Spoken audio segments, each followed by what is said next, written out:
Hello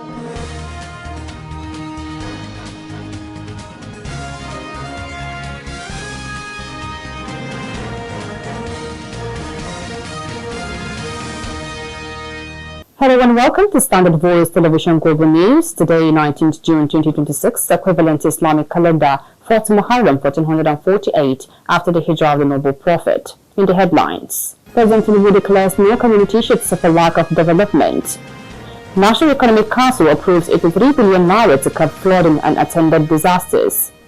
Presidency rallies media, security agencies against terrorism, fake news to strengthen national stability.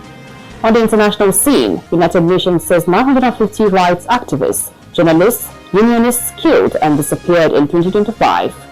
And on sport updates, Nigeria's Falcons maintains position in Africa, 36 globally in latest FIFA ranking. Because of these and more will be coming to you in the news bulletin. I am Sumaya Mustafa. Stand by. The federal government says no Nigerian community should be made a victim of national development. President Bola Ahmed Tinubu made the declaration at the commissioning of 7-kilometer access road bypassing the second runway of the Nnamdi Azikiwe International Airport from Bill Clinton Drive to Tungan Madaki settlement in Abuja.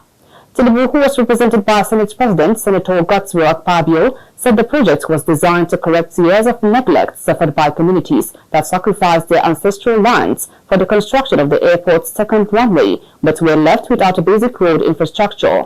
He pointed out that the newly completed road is a strategic economic corridor that will improve security around the airport, ease traffic congestion, and unlock development opportunities for residents of Tungan Madaki and adjoining communities. Earlier, Minister of the Federal Capital Territory (FCT) Nyesom Wike noted that the Tungan Madaki Road project symbolized the administration's commitment to extending development beyond Abuja city center to neglected satellite communities. Moving on, the African Democratic Congress (ADC) has knocked the ruling All Progressives Congress (APC) for celebrating the inauguration of residential quarters for judges, describing the action as unethical and capable of undermining public confidence in the independence of the judiciary. The ADC National Publicity Secretary Bolaji Abdullahi, in a statement, said while judges deserve decent accommodation, security and welfare, such provisions are constitutional obligations of government and should not be presented as favors from political office holders. It will be recalled that President Bola Ahmed Tinubu on Monday unveiled the Court of Appeal Abuja Division building complex in Abuja as part of his administration's commitment to strengthening Nigeria's judiciary. Earlier, APC, in a statement issued by its National Publicity Secretary, Felix Morka, commended Tinubu and the Minister of the Federal Capital Territory, Nyesom Wike, saying the projects demonstrate the President's commitment to strengthening democratic institutions and the Minister's effective leadership. The opposition party, however, argued that neither Tinubu nor Wike should receive personal acclaim for projects financed with public funds. The federal government has reaffirmed its commitment to sustaining the country's current zero-case status for Ebola virus disease while positioning the country to play a leading role among African nations in epidemic preparedness and response. Chief of Staff to the President, Femi Bajabiamila, who is also the chairman of the Presidential Task Force on Ebola virus disease preparedness, disclosed this at the inauguration of the task force at the State House. He said there have been no reported cases of Ebola in the country, adding that the government is intensifying preventive measures to ensure the situation remains unchanged.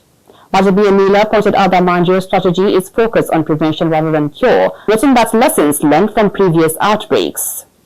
The Chief of Staff said there is now stronger partnership between the federal government and states with international airports, including Lagos, Kano, Rivers, Enugu State, and the Federal Capital Territory to ensure effective monitoring and rapid response. Still in the news, the National Economic Council (NEC) has approved a sum of 83.2 billion naira for the Anticipatory Action Task Force in a proactive move to curb flooding and attendant disasters. The approval followed a presentation by the Minister of State, Budget and Economic Planning, Atiku Bagudu, on the need to proactively address issues associated with flooding across Nigeria, particularly during the rainy season. The Vice President, Senator Kashim Shettima, while speaking at the 158th meeting of the NEC, noted that President Bola Ahmed Tinubu's administration reform agenda must now produce visible results across the Federation. He also noted that the Council's work must be judged by what changes in the lives of ordinary Nigerians, especially farmers, manufacturers, vulnerable citizens, unemployed young people, and children who will inherit the country. The All Progressives Congress (APC) has condemned some opposition parties for endorsing the House of Representatives Majority Caucus lead or leave call on President Bola Ahmed Tinubu over deteriorating insecurity in Nigeria. The ruling APC knocked the African Democratic Congress (ADC), People's Democratic Party (PDP), Social Democratic Party (SDP), Nigeria Democratic Congress (NDC), and others for supporting the minority caucus, describing the call as politically motivated and unfair. APC Director of Publicity Bala Ibrahim, while reacting, rejected calls for Tinubu's resignation, describing the call and claims that Nigeria was tilting towards a failed state of reckless and misleading. He noted that Tinubu remained focused on tackling insecurity and reviving the economy. Ibrahim also argued that security and economic challenges were not unique to Nigeria, noting that countries such as the United States and United Kingdom were facing similar difficulties. It will be recalled that the minority caucus of the House of Representatives delivered an assessment of the state of the nation, accusing federal government of failing to tackle worsening insecurity, economic hardship and threats to democratic institutions, while allegedly focusing on political calculations ahead of the 2027 general elections. The news is coming to you on Standard Voice Television Global News. Still to come in the news. President Svtv's media, security agencies against terrorism, fake news to strengthen national stability. On the international scene, United Nations says 950 rights activists, journalists, unionists killed and disappeared in 2025. And on sport updates, Nigeria's Falcons maintains position in Africa, 36th globally in latest FIFA ranking. Details of these and more will be coming to you after this break. Stay tuned. Imagine say television, movies, news and entertainment dey your pocket, just like that. Welcome to Svtv app. Now the #1 digital TV app for Nigeria. Svtv app get over 100 live TV channels, breaking news, sports, Nollywood movies, small pikin shows and plenty more inside one app. No decoder wahala, no plenty setup. Just download, open, begin the watch. To get the app, just search Svtv for Google Play Store or Svtv NG for Apple App Store, or scan the QR code for your screen. Registration will take you seconds. You fit use phone number, email, WhatsApp, Google or Apple ID. OTP even dey, so make your account dey safe. For inside the app, the live TV section get over 100 licensed channels with program guide, pause, rewind and catch up. Svtv no be ordinary app. Na digital revolution. Download Svtv today. Welcome back from that short break, and now the news continues. The presidency says Nigeria's fight against terrorism, banditry, kidnapping, cybercrime and disinformation cannot be won without an alliance between the media and security agencies. Minister of Information and National Orientation Mohammed Idris made this assertion at the National Security Summit organized by the Nigerian Union of Journalists (NUJ) in collaboration with the Department of State Services (DSS) in Abuja, warning that fake news has become a major threat to national security. He also urged journalists and security institutions to forge a closer partnership to protect the country from both physical and information-based threats. The minister noted that the media and security agencies occupy strategic positions in safeguarding national stability and must work together to strengthen public trust, preserve national unity and advance development. Idris said Nigeria is facing increasingly sophisticated security challenges, ranging from terrorism and violent extremism to cybercrime, organized crime, separatist agitations, and the growing menace of misinformation and disinformation. Moving on, the federal government, security agencies and media stakeholders have renewed calls for stronger collaboration between journalists and security institutions as part of efforts to address Nigeria's security challenges and strengthen national stability. The call was made at the National Security Summit organized by the Nigerian Union of Journalists (NUJ) in collaboration with the Department of State Services in Abuja under the theme Media and Security Agencies as Partners in Nation Building. Stakeholders at the summit stressed that combating terrorism, banditry, kidnapping, cybercrime, disinformation and other emerging threats requires not only military action but also strategic communication, responsible journalism and public trust.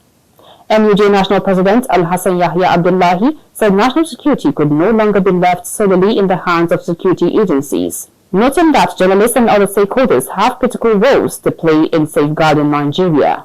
On his part, the Minister of Defense, Christopher Musa, described the media as an indispensable partner in national security operations, saying journalism plays a vital role in shaping public confidence and national resilience. Also speaking, the National Security Advisor, Nuhu Ibadu, said security agencies and journalists must work together to strike a balance between the public's right to know and the need to protect national security interests. The National Democratic Congress, NDC, has expressed worry over the resurgence of banditry in parts of the state and criticized the federal government over inadequate protection of lives and property. The party's Assistant Publicity Secretary, Murtala Gusau, the state chairman, Suraja Garba Mikatako, in a statement in Zamfara State, commiserated with communities affected by recent attacks in Zurmi, Maradun, and Anka local government areas. The party also sympathized with security agencies over the death of the 3 police officers killed in an explosion along the Bagaya to Anka Road. According to the party, persistent attacks on communities reflected leadership challenges and underscored the need for improved security measures. The NDC also expressed worry over comments attributed to the state governor during a BBC interview in which he reportedly said he did not promise to end insecurity during his election campaign. Moving on, the Federal Accounts Allocation Committee revenue for May 2026 earmarked 500 billion naira to fund a national security emergency intervention. According to senior officials close to the Federation Accounts Allocation Committee proceedings, the deduction was made before the monthly revenue sharing exercise among the federal government, states and local government councils. One of the sources while confirming the development said 500 billion naira was deducted for National Security Emergency Fund this month. Another official added that the deduction accounted for a significant portion of the gap between the total revenue generated and the amount eventually distributed to the 3 tiers of government. The revelation comes as the committee announced the distribution of 2.3 trillion naira to the federal government, state governments, and the 774 local government councils as revenue allocation for May 2026. And on the international scene, the United Nations UN says preliminary data indicates that about 950 human rights defenders, journalists and trade unionists were killed or forcibly disappeared worldwide in 2025. The Office of the High Commissioner for Human Rights published a figure in the latest global data set documenting attacks on rights defenders titled Human Rights Count. According to the data, one human rights defender, journalist or trade unionist is killed or disappeared every 10 hours. Projected totals for 2025 indicate that about 743 defenders were killed and 202 disappeared, with no sign of reversal in the upward trend. At least 37,163 civilians lost their lives in 2025, from a record high of 48,011 in the preceding year. The office said every 14 minutes a civilian die in armed conflicts, and nearly 1 in 5 people worldwide indicate that they have experienced discrimination in the past 12 months. According to the UN Rights Agency, violence against human rights defenders has reached record levels, with at least 5,995 killed since 2015. And lastly, on sport update, Nigeria's Super Falcons will head into the 2026 Women's Africa Cup of Nations WAFCON as Africa's highest-ranked team after retaining 36th position in the latest FIFA Women's World Ranking. The rankings, released on Thursday, are the final FIFA updates before the Continental Showpiece, where Nigeria will be seeking a record-extending 11th WAFCON title at the tournament, which holds from July 25 to August 16 in Morocco. Despite recording back-to-back victories over Senegal in international friendlies earlier this month, the reigning African champions were unable to improve their position in the global standings.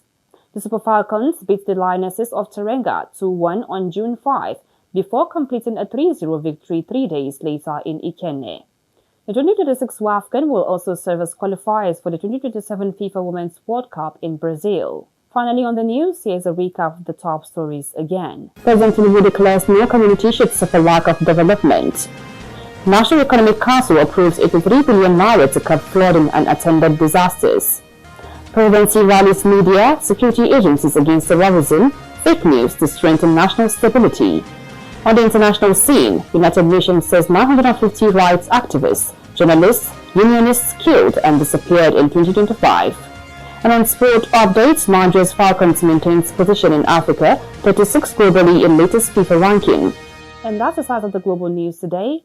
On behalf of the news editor Iliadamu Auta and the production crew, I am Sumaya Mustafa, thanking you and bye for now.